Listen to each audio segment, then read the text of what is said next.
que de l'info, c'est la revue de Presque de Nicolas Canteloup.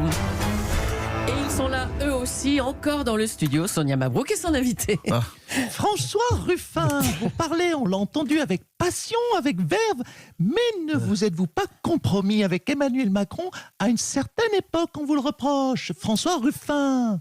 Non, ça, je m'en souviens, c'était en 2016, avec les ouvriers des Copla. Alors, ce qui s'est passé, ce qui s'est passé, j'ai rien à me reprocher. Simplement, c'est Laurent s'il était à refaire. Bon, voilà, il y avait un journaliste, il filmait. Bon, à mon insu, il était dans la pièce. Il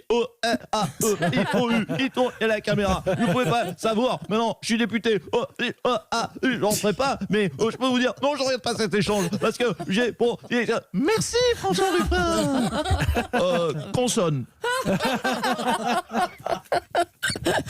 Merci à tous les deux. Allez, on va vous retrouver Mathieu Béliard maintenant pour oui. l'essentiel. Bonjour, bienvenue sur Europe 1. C'est Mathieu Béliard. J'ai entendu parler de quelqu'un qui avait autant d'énergie que moi à l'antenne. Et ça fait plaisir. C'est Mathieu Béliard. Regarde l'écharpe changée. C'est le retour ce matin, chers auditeurs, sur Internet, de l'écharpe en toile de jupe de Mathieu Ricard.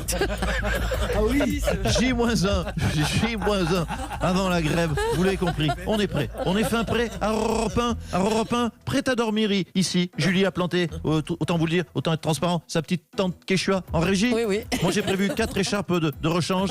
Laurent Cabrol, lui, a ramené un tonneau de vin chaud. Oui, enfin l'eau c'est un petit peu comme tous les jours, quoi. L'info du jour, parce qu'il faut redevenir sérieux, c'est Patrick Balkany. Vous le savez, qui a annoncé sa candidature depuis sa cellule. Et puis, eh bien oui, en voilà un au moins qui montre l'exemple pendant les grèves. Il ne peut pas se déplacer, mais il fait du télétravail. Bravo Patoche. Et puis, l'autre info, c'est le Canard enchaîné. Jack Lang aurait, on vous l'a dit, reçu pour plus de 500 000 € de costumes entre 2003 et 2018. Et oui, Jack Lang, encore plus fort que le Black Friday, il a inventé le Jack Friday pour un costume offert, un costume gratuit. À vous, Julie. Merci Mathieu.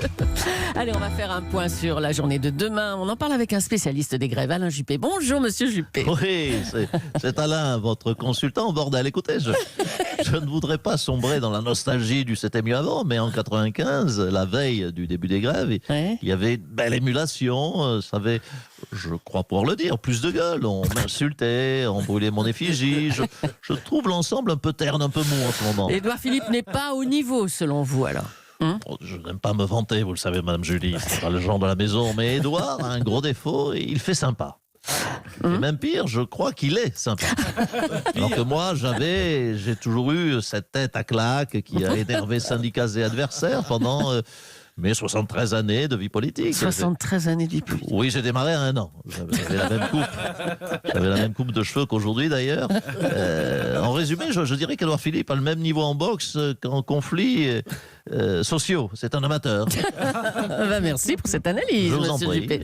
On espère bien sûr que les grèves de demain se passeront dans le calme. Bonjour Stéphane Bern. Oui, par pitié, mes chers manants. Oui, quoi? Mes chers manants, vilipendez, vitupérez si vous voulez comme bon vous semble, tempêtez, allez-y, invectivez ou pestez si vous voulez, mais de grâce, ne souillez pas mon patrimoine. Bonjour, pardonnez-moi, mais je suis tout en chafouinade et en inquiétude. Bah oui, on vous comprend Stéphane. On a d'ailleurs appris hier que près de 150 monuments étaient candidats à la saison 3 de votre mission patrimoine. Ça fait non, mais beaucoup. 150 qui postulent. Non, mais je dis non, oui, je dis non, mais non. Arrêtez de postuler, je n'ai plus une thune, il faut dire les choses telles qu'elles sont. Depuis que Macron m'a coupé les bourses, j'ai l'impression d'être son chien Nemo. Complètement inutile. Non mais vous vous rendez compte, 150 monuments qui attendent des subsides. Je vais leur donner quoi, 10 balles chacun, mais qu'est-ce qu'ils vont rénover avec ça? Je sais quoi, je suis à 2 doigts de manifester demain. Oh bah tiens, ne manquez plus que ça. Allez, courage Stéphane Chafouin. Le climat est particulièrement tendu à l'OTAN pour les 70 ans de l'organisation. Les propos d'Emmanuel Macron ont choqué Trump et Erdogan, entre autres. Bonjour François Hollande. Oui. Bonjour. Votre réaction? Écoutez, j'ai envie de dire bravo. Bravo le surdoué de la politique, bravo le Mozart de l'Élysée, on s'en gargarisait. Vous le trouvez mauvais, votre successeur? Attendez, mauvais, mais pas seulement. il est mauvais au plan national et dangereux à l'international. Demain, la France sera à l'arrêt. Macron a réussi la même semaine à se fâcher avec les Français et avec le monde entier. Oui, alors, bingo. On rappelle qu'il a déclaré l'OTAN est en état de mort cérébrale. Un champion. C'est un champion. En 8 mots. Il nous a fâchés avec 27 pays en 8 mots. Écoutez, je dis à mes chers compatriotes, s'il n'y a pas, M. Billard, M. Montané, s'il n'y a pas une guerre mondiale dans les 2 ans, Mme Roche, on a du bol. Il y a des pompiers pyromanes, vous savez, on parle des pompiers pyromanes. Je crois qu'Emmanuel Macron, sa particularité, c'est qu'il est pyromane incendiaire. Il fout le feu, il balance de l'huile et il branche un ventilo à côté. Vous savez quoi? J'ai mal à ma France, même Julie. Oh, on vous comprend, monsieur Hollande. Allez.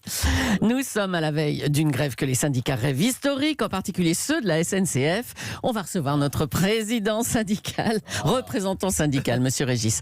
Comment vous vous sentez, vous, monsieur Régis? Je me sens comme Didier Deschamps.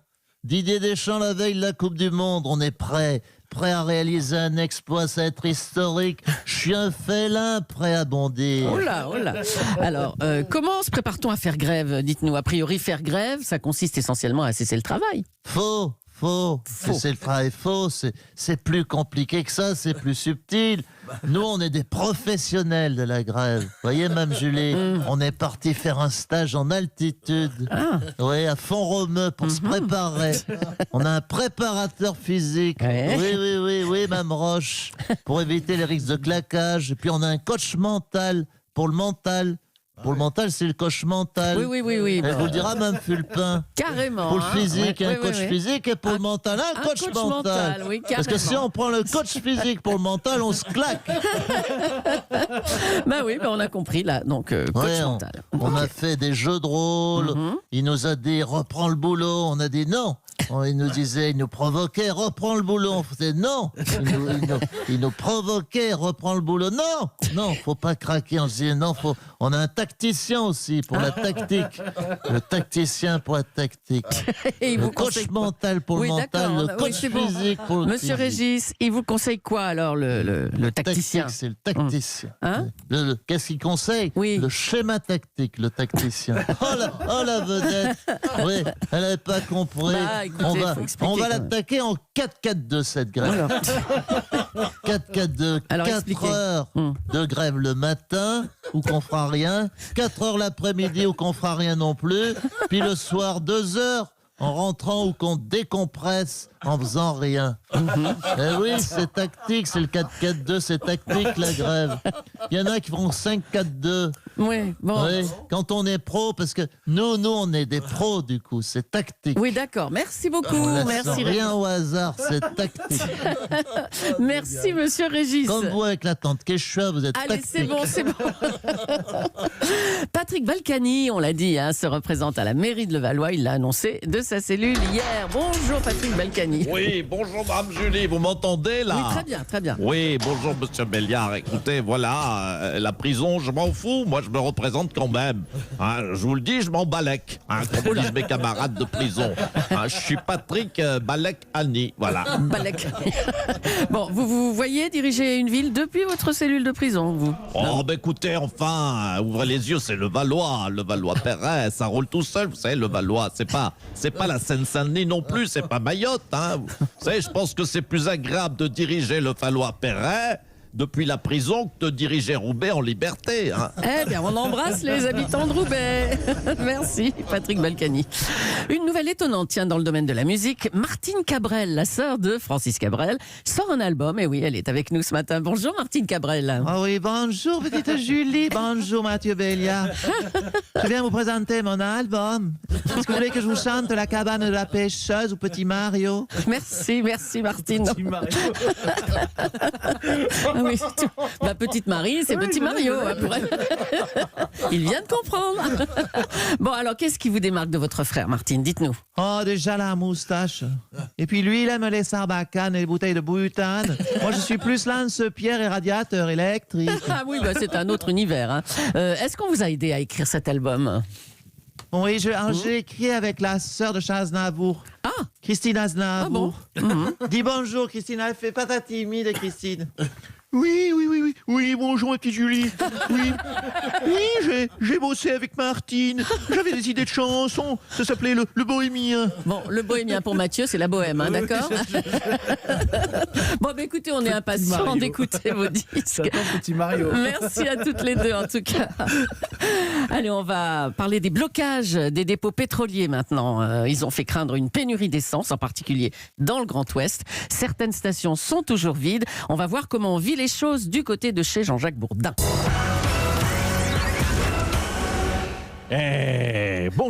Bonjour, c'est Jean-Jacques Bourdin. Bienvenue sur RMC. RMC, radio, manque de carbu. Et oui, parce que ce matin, chers auditeurs, l'essence est une denrée rare. On va en parler, tiens. Allez, on ouvre la parole aux auditeurs. On va en parler avec nos auditeurs et notamment, passez-moi ma fiche, ma petite Céline Casdal. Calman, oui. Céline Casdal. C'est bien. Oh, c'est pas un gros boulot, hein, c'est la même fiche depuis 134 semaines, Céline. C'est donc... René qu'on accueille. Bonjour René. Ouais, c'est Jean-Jacques. Bonjour. Ouais, ben écoute, moi là, je suis à la station de service là. Ouais. Putain, ils font sacrément chier. Hein. Moi j'étais de bonne humeur, tu vois, je me disais, demain c'est cool, il y a grève, je vais pouvoir facturer 40 € le kilomètre et me faire des couilles en or massif avec les poils en diamant. Hein. Et putain, tu sais quoi, ces connes de grévistes, ils bloquent aussi les dépôts pétroliers. Ces cons de grévistes. Et oui. On commence à comprendre un peu votre point de vue. Alors que pour vous, alors finalement, c'est plutôt une bonne journée, la grève, normalement, c'est ça. Ah ben ouais, c'est mon Black Friday à moi, tu vois, sauf que c'est pas moins 40%, c'est plus 40%. Et là, tu sais quoi, ces cons de grévistes, ces crétins de grévistes qui bloquent l'essence. Alors qu'on est dans le même camp. Je leur dis, moi les gars, on est dans le même camp. Je suis comme vous, moi, je veux arrêter de bosser à 50 balais et j'aime, comme vous, pas me brosser les dents. Voilà, on a les mêmes goûts, les mêmes plaisirs. Je veux arrêter de bosser à 50 balais et j'aime pas me brosser les dents. Merci René pour cette belle définition de la retraite. Et à vous Julie.